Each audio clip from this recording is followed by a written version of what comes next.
En este vídeo vamos a corregir el boletín de la unidad didáctica 3 correspondiente a la materia.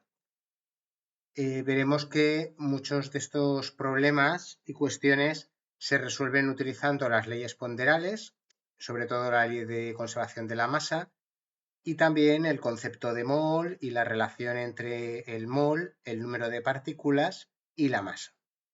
En el primer problema nos dice que el magnesio forma óxido de magnesio por combinación de magnesio y oxígeno y se combinan siempre 2,21 gramos de magnesio por cada 1,45 gramos de oxígeno.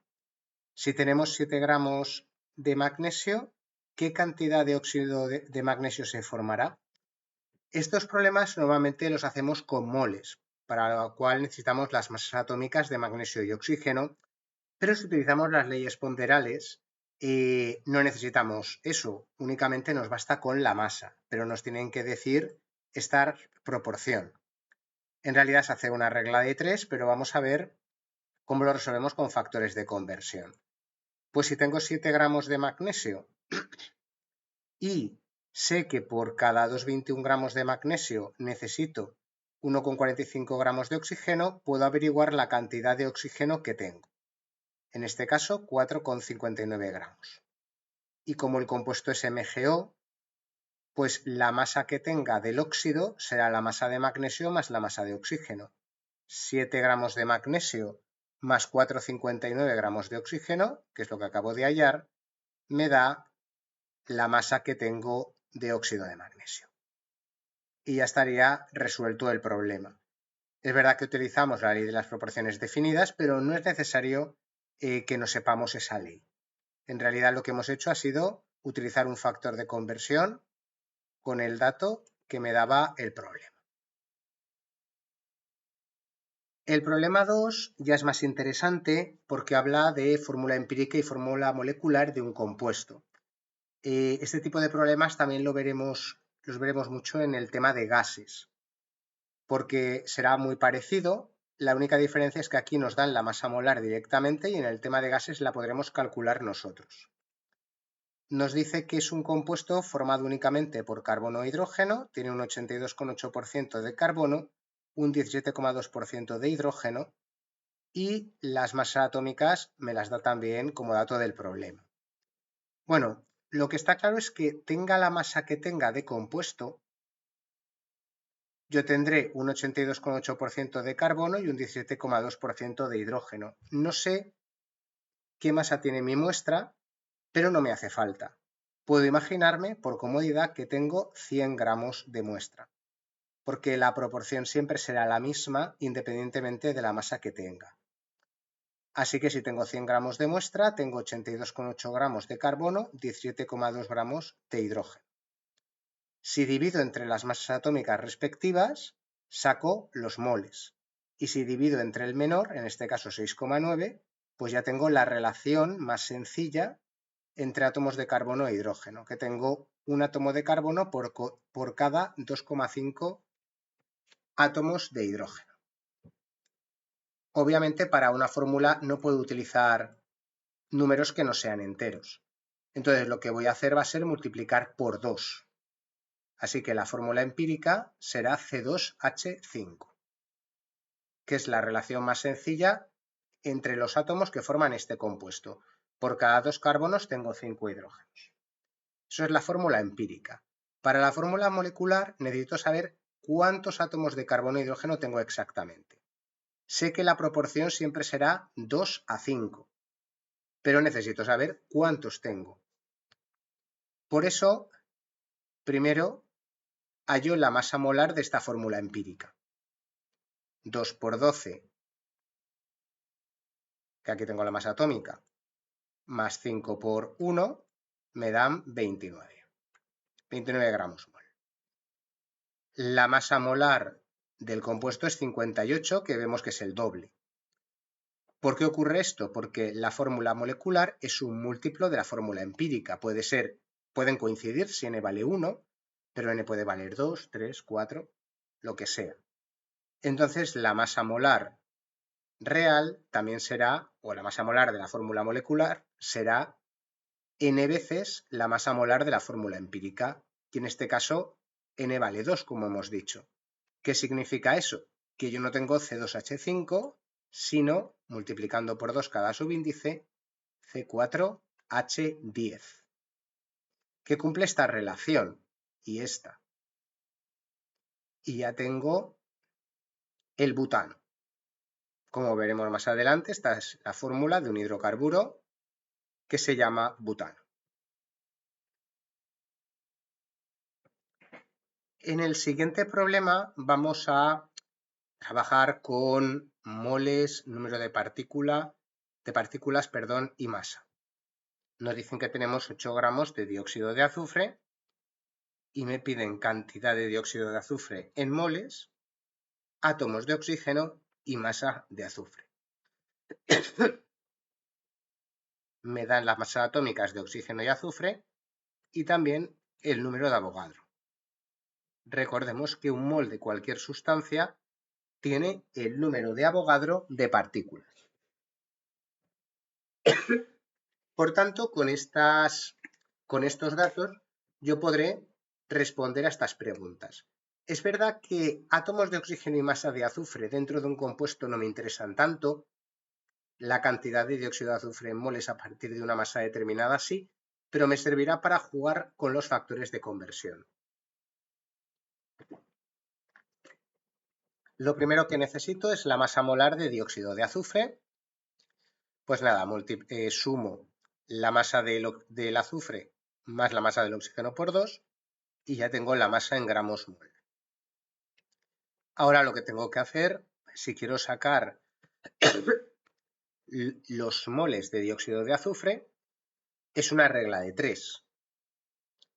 Pero mucho mejor utilizar un factor de conversión. Yo sé que cada mol de dióxido de azufre tiene una masa igual a su masa molar, 64,06 gramos. Como tengo 8 gramos, seguro que me sale menos de un mol. Entonces, 8 gramos de CO2 por un mol de CO2 dividido 64,06 gramos de CO2 me da 0,125 moles de CO2. Ya he respondido a la primera pregunta. Ahora, ¿cuántos átomos de oxígeno tengo? Yo he de tener en cuenta que, claro, en la fórmula del SO2 tengo un átomo de azufre y 2 átomos de oxígeno. Eso también significa que por cada mol de SO2 tengo un mol de S, de azufre, y 2 moles de O, de oxígeno. Como tengo 0,125 moles de SO2 y por cada mol de SO2 tengo el doble de moles de oxígeno porque es SO2, ya tendría los moles de oxígeno. ¿Y cuántos átomos de oxígeno tengo? Pues en cada mol de átomos de oxígeno tengo 6,022 por 10 a la 23 el número de Avogadro átomos de oxígeno. Y esto me da los átomos de oxígeno. Recordemos que el mol lo que me está diciendo es el número de veces que tengo esa partícula en concreto, que es el átomo de oxígeno. Igual que yo tengo una docena de huevos, que son 12 huevos, pues en un mol de oxígeno siempre tengo 6,022 por 10 a la 23 átomos de oxígeno. Y ya habría respondido al apartado B. Y por último, la masa de azufre, pues partiendo de los moles de CO2 que tengo, veo que por cada mol de CO2 tengo un mol de azufre, es decir, tengo los mismos moles 0,125 de azufre, y ahora por cada mol de azufre tengo su masa atómica en gramos de masa. Y ya tendría los gramos de azufre contenidos en 0,125 moles de dióxido de azufre. Este problema, el apartado A es el más interesante, el B y el C no tanto, pero son más para practicar los factores de conversión y el concepto de mol y su relación tanto con la masa atómica o la masa molecular, o mejor dicho, masa molar en el caso de un compuesto químico, y con el número de partículas. En el problema 4 también es muy sencillo, muy general. Me dice que tengo un compuesto, el sulfato de hierro 2, que cristaliza formando una sal hidratada, de modo que la fórmula es FeSO4 del sulfato de hierro por 7H2O. Y me pide que determine el porcentaje de agua de hidratación en este compuesto. Lo que voy a hacer va a ser, por un lado, calcular la masa molar de todo el compuesto, es decir, de la sal que tengo con el agua de hidratación. Entonces, lo que cojo es las masas atómicas de hierro-azufre y 4 veces la del oxígeno, hierro-azufre 4 veces la del oxígeno y 7 veces la correspondiente al H2O. Y me sale esta masa molar. Y también calculo por otro lado la masa molar del H2O, 18,02. Entonces, para saber el porcentaje de agua de hidratación, ¿qué voy a hacer? Pues voy a comparar en una fracción estos dos números. El 18,02 gramos de agua multiplicado por 7, porque en la fórmula aquí aparece un 7, dividido la masa molar total, que son 278,0 gramos. Y para que me salga en porcentaje, multiplico por 100. Entonces me quedará 7 veces el agua, 7 por 18,02 dividido 278 multiplicado por 100, y me sale un 45,36% de agua de hidratación en esta sal hidratada, sulfato de hierro 2, por 7H2O. Y ya por último, tenemos una muestra de sal común, de cloruro de sodio, sal de mesa, que tiene 4,6 gramos de sodio, 7,1 gramos de cloro. Me preguntan cuál es la masa de la muestra y qué masa de cloro y sodio habrá en una muestra de 2,3 gramos de sal. Es un problema muy parecido al primero que hemos hecho. Primero, si yo tengo que la sal común es NaCl y me dicen cuánto tengo de sodio por un lado y cuánto tengo de cloro por otro, si sumo las dos masas me da la masa total, que será la masa de mi muestra de sal de mesa, cloruro de sodio. Además, me están diciendo que por cada 4,6 gramos de sodio tengo 7,1 gramos de cloro. ¿De acuerdo? Entonces, en cualquier muestra de sal, el cloro y el sodio mantendrán la misma proporción en masa que se indica aquí, en el enunciado. Por tanto, yo tengo 2,3 gramos de sal y sé que por cada 11,7 gramos de sal total, que era la masa de la muestra que yo tengo 4,6 gramos de sodio. Por lo tanto, se me van los gramos de sal, me quedan los gramos de sodio, tengo 0,90 gramos de sodio en la muestra.